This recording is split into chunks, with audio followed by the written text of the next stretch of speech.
حضرت معاویہ رضی اللہ تعالیٰ عنہ اگر بخاری کی حدیث کے مطابق جنتی لشکر میں شامل تھے تو ان کو عمار بن یاسر کی حدیث کے مطابق جہنمی کس طرح کہہ سکتے ہیں؟ کس نے کہا جی ان کو جہنمی؟ آپ کے دل میں اگر وہ حدیث کھٹکتی ہے اور آپ خود اس سے جہنمی کا رزلٹ نکالتے ہیں تو یہ آپ کا وبال ہے. ہم نے تو جب بھی بیان کیا تو اس کو ایکسپلین کیا کہ صحیح بخاری میں حدیث ہے 2812 عمار کو ایک باغی جماعت قتل کرے گی، عمار انہیں اللہ اور جنت کی طرف بلائے گا، وہ جماعت اسے دوزخ کی طرف آگ کی طرف بلائے گی.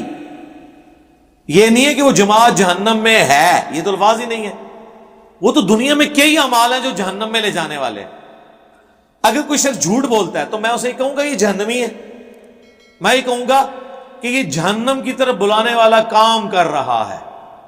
عین ممکن ہے اسے توبہ نصیب ہو جائے، عین ممکن ہے اس کی نیکیاں اس کے گناہوں پر بھاری ہوں. یہ آپ کو کس نے رائٹ کیا ہے کہ کسی کا آخرت کا فیصلہ کرے؟ میں نے ہمیشہ کہا ہے یہ تو حضرت معاویہ تو صحابی ہیں، عام انسان کی بھی آپ جنت اور جہنم کا فیصلہ آپ نہ کریں، یہ اللہ پہ رہنا کہ وہ معاملہ کیا ہونا ہے. رہ گیا حضرت معاویہ کا، تو اس کے حوالے سے میری کی ایک ویڈیوز ریکارڈ ہے. ابھی پچھلے دنوں بھی آپ کو پتا ہے وہ انڈیا کے بہت بڑے اسکالر ہیں سلمان ندوی صاحب، ورلڈ لیول کے اوپر ایک علمی شخصیت ہے. انہوں نے میرے اوپر ایک اعتراض کیا اور انہوں نے مجھے یہاں تک اس ویڈیو میں کہا کہ یہ قرآن کی تحریف کرتا ہے. قرآن نے تو رضی اللہ عنہ یا اہل ایمان کی جو نشانیاں بتائی ہیں وہ جن میں موجود ہیں صرف انہی صحابہ کو رضی اللہ عنہ کہنا چاہیے، تو سب کو رضی اللہ عنہ کہتا ہے. اور ان کا اشارہ امیر شام کی طرف ہی تھا، چونکہ اس معاملے میں وہ بڑے ایک سخت سٹانس رکھتے ہیں خلافت و ملوکیت کے حوالے سے. تو اس میں بھی ہم نے، میری آلریڈی اس کے اوپر ویڈیوز ریکارڈ تھی، ہم نے اس کے ساتھ جوڑ دی کہ میرے بھائی آپ سمجھیں کہ ہم نے ہر اس شخص کو رسپیکٹ دینی ہے جس نے حضور علیہ السلام پر ایمان لایا اور اس نے کلمہ پڑھا. باقی اس کے جو اعمال ہیں ان کا معاملہ اللہ کے سپرد. لیکن اس بنیاد پہ یہ بھی نہیں ہو سکتا کہ انہوں نے اگر کوئی غلط عمل کیا تو ہم اسے ہائی لائٹ نہیں کریں گے، اس لیے کہ وہ تو ہماری حدیث کی کتابوں میں ہائی لائٹ ہوئے ہیں، کئی تو قرآن میں ہائی لائٹ ہوئے ہیں. اب جب قرآن میں یا حدیث میں کوئی چیز ہائی لائٹ ہوئی ہے اس کا بیان کرنا توہین نہیں ہوتا. توہین ہوتا ہے کہ اس کے بعد پھر ان پہ گالی گلوچ کیا جائے، تو ہم اس کے حق میں نہیں ہے. رہ گیا آخرت کا معاملہ، یہ دنیا میں کوئی فیصلہ نہیں کر سکتا. ایمان ابو طالب پہ شیعہ سنی کا موقف کیا ہے؟ اہل سنت کا تو اتفاق ہے جی کہ ابو طالب کے حوالے سے خاموشی اختیار کریں، اور بخاری مسلم میں حدیث ہے کہ نبی علیہ السلام نے ان پہ کلمہ پیش کیا لیکن انہوں نے آخری وقت میں کلمہ نہیں پڑھا.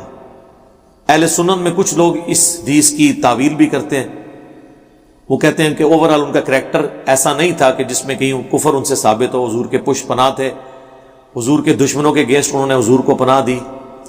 تو جب تک وہ ذہنی ہم آہنگی نہ ہو کس طریقے سے کوئی شخص اس طرح کسی کو سپورٹ کر سکتا ہے؟ میرا موقف اس میں یہ ہے کہ جس شخصیت کا ہمارے نبی پہ احسان ہے اس کا پوری امت پہ احسان ہے. اس کے حوالے سے اگر آپ کوئی اچھے الفاظ نہیں نکال سکتے، برے الفاظ تو بالکل نہ نکالیں. قیامت سے قبل جنگوں کے بارے میں بتائیے گا. جی آپ مشکات شریف کی 30 جلد پڑھ لیں اور اس میں آپ کو ملے گی. باقی یہ زیادہ تر تو ایک علمی شاوت ہی ہے جو اس طرح کی گفتگو لوگ بار بار وہی والی کرتے رہتے ہیں. آپ پریکٹیکل جو کرنا ہے نا دین کے لیے وہ کریں، بجائے ان کاموں میں لوگوں کو ڈالیں. محمد شیخ کس طرح گمراہ ہے؟ محمد شیخ صاحب کے تو عقیدے کفری ہیں، گمراہ نہیں ہے. گمراہ کہنا تو لفظ گمراہ کی توہین ہے. انہوں نے قرآن کی تحریف کی ہے. قرآن پاک میں جو چیزیں اس طرح بیان نہیں ہوئی تھیں انہوں نے بالکل اس کو غلط طریقے سے بیان کی ہے. تو لہذا یعنی پاکستان میں اگر کسی طبقے یا گروہ کی تکفیر ہو سکتی ہے نا تو ان لوگوں کے بعض نظریات کی تکفیر ہو سکتی ہے جس طریقے سے وہ بیان کریں. البتہ باتیں وہ کئی ٹھیک بھی کرتے ہیں. ہمارا تو اصول یہ ہے کہ جو صحیح بات کرے وہ لے لو، غلط بات کرے تو چھوڑ دو. صحیح بات تو شیطان کرے.